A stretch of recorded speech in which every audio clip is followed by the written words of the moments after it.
voudrais revenir, nous sommes toujours le mardi 5 novembre 2014, je voudrais revenir sur ces réflexions que j'ai déjà initiées ce matin et hier soir, concernant la présence du passé dans l'aujourd'hui. Je voudrais quand même moduler mes propos sur certains points. Il est vrai que je voudrais me situer dans le domaine de l'astrologie en particulier, mais pas seulement. Il est vrai que le présent est porteur du passé, est marqué par le passé. Tout comme la naissance est marquée par la conception.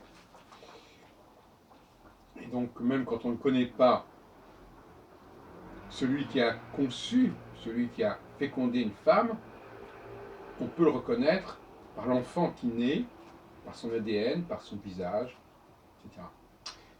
Donc, il y a une...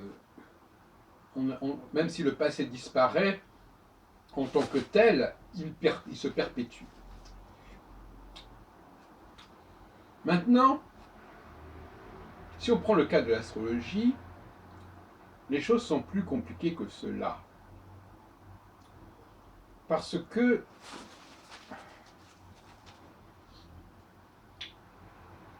par exemple, quelqu'un comme Patrice Guinard va dire écoutez, oui, justement, l'astrologie, elle est ce qu'elle est. Elle est devenue ce qu'elle est. Elle est ce qu'elle est devenue. Et moi, je n'ai pas cette position du tout. Je n'ai pas cette espèce d'optimisme que j'ai pu arborer dans certaines de mes analyses sur la question du présent et du passé. Parce que les enjeux ne sont pas les mêmes. C'est ça qui est intéressant. Dans le domaine littéraire, on peut aller de l'avant.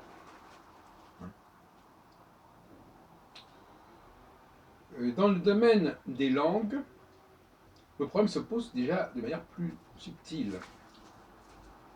Prenez le cas de l'anglais. On peut dire oui, l'anglais, il est devenu ce qu'il est. Mais, ou il est ce qu'il est devenu. Mais, en même temps, il est bien clair que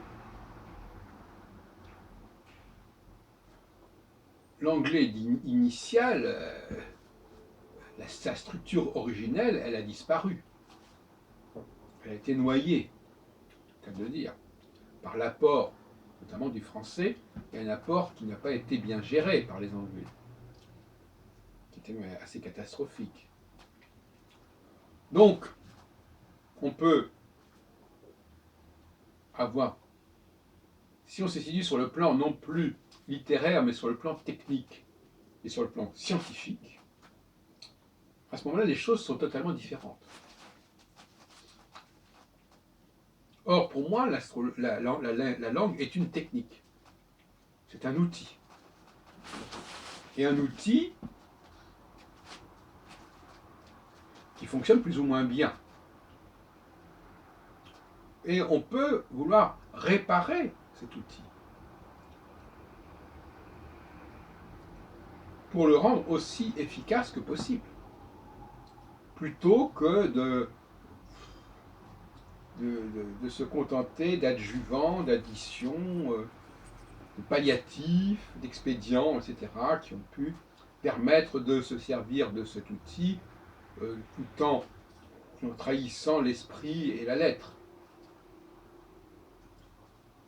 Donc, quand on bascule, et toute la question de savoir s'il faut ou non basculer, quand on bascule du domaine de la littérature, au sens large du terme, au domaine de la technique et de la science, le principe n'est pas le même. Il est évident, par exemple, que tout ce qu'on a pu écrire sur la physique n'a pas forcément de justification aujourd'hui.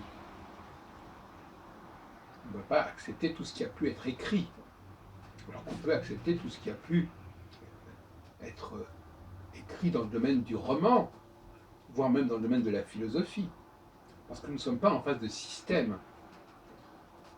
Encore que, on pourrait dire, oui, tel système n'a pas été respecté. S'il y a système, déjà, on peut effectivement se demander si quelque chose a été respecté ou déformé. Donc déjà, le mot système nous renvoie à la technique quelque part. Dans le domaine anthropologique, dans le domaine anatomique, dans le domaine génétique, il peut y avoir aussi des détériorations, des corruptions, des dégradations. Et dans ce cas-là, le présent ne fait pas loi. Voyez-vous ? Donc, ici, nous avons une espèce de dialectique entre ce qui, comme dirait Sartre quelque part, ce qui est voué à être ce qu'il devient. Donc il y a là effectivement un vide ontologique quelque part, une ontologie existentielle.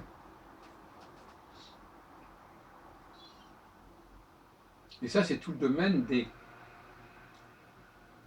de la littérature, de l'écriture, de la littérature, ce qui inclut éventuellement la philosophie, la poésie, le roman, etc.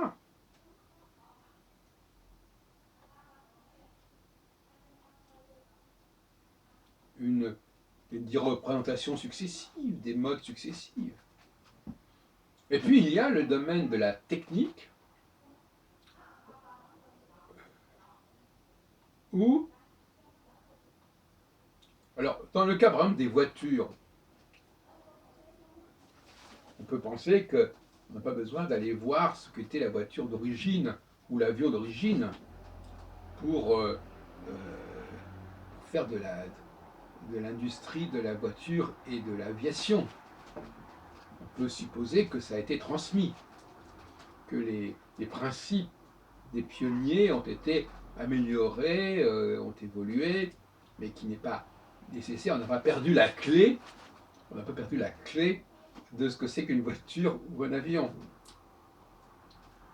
Mais il y a des cas où on perd la clé. La clavis.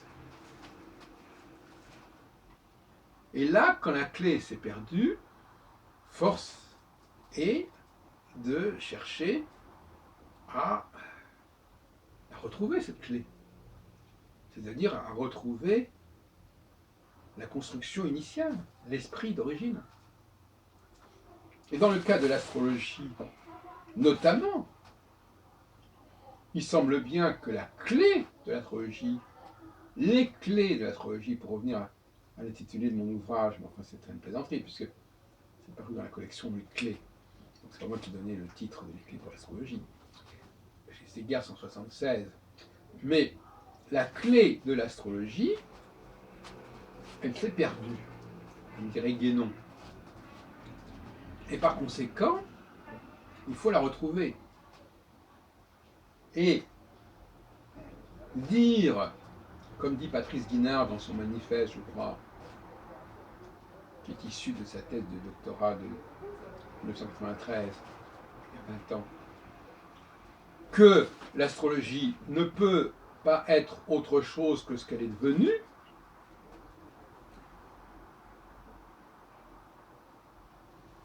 je ne suis pas d'accord. Peut-être que je trahis sa pensée, mais peu importe. L'important, c'est que ce sont des choses qui sont dites, qui sont supposées être pensées, puisque les gens font comme si c'était comme cela. Comme si, effectivement, ce qu'on connaissait de l'astrologie, c'était ce qu'il fallait en connaître. D'où d'ailleurs le désintérêt de beaucoup d'astrologues pour leur histoire. Mais en l'occurrence, autant dans un grand nombre de domaines, dans le domaine de la science, dans le domaine de la technique, dans la plupart des domaines, on peut effectivement avoir cet optimisme de dire, bon, bah, de toute façon, ça s'est perpétué. Et ça fonctionne. Mais il y a certains cas, certains créneaux, où le problème reste posé. Et ce sont comme par hasard ces créneaux-là qui m'intéressent. Malheureux, mais c'est comme ça.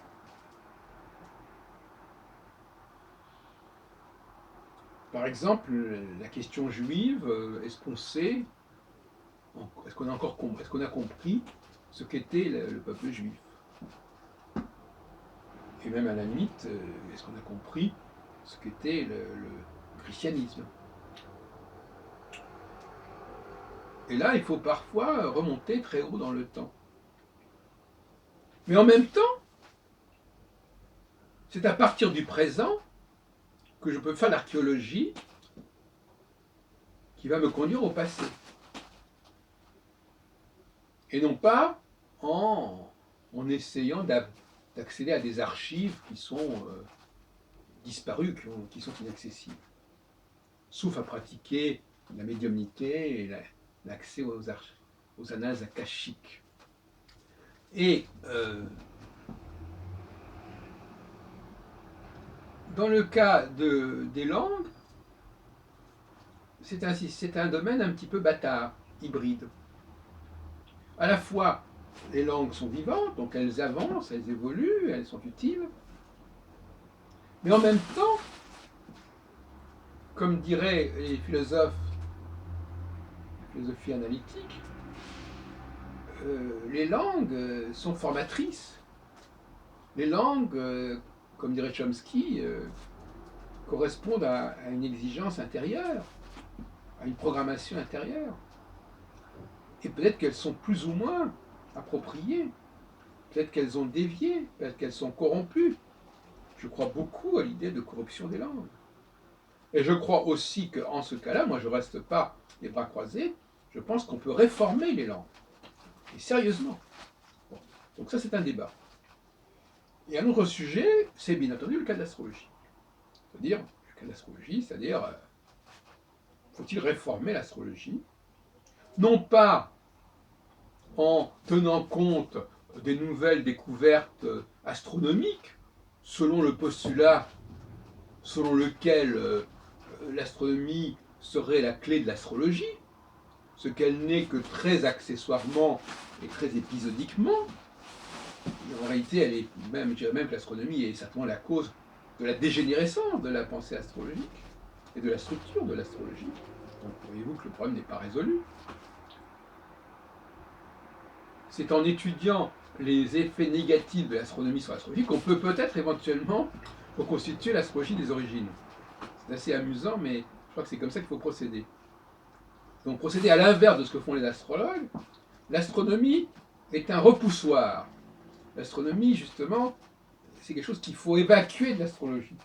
Alors que pour beaucoup d'astrologues, je dirais même pour la très grande majorité, l'astronomie doit féconder, doit revivifier l'astrologie. Il y a une différence absolument énorme.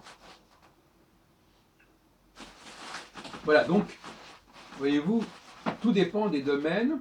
Le modèle selon lequel le passé est dans le présent est valable, effectivement, mais cela ne signifie pas nécessairement qu'il ne faille pas retourner au passé.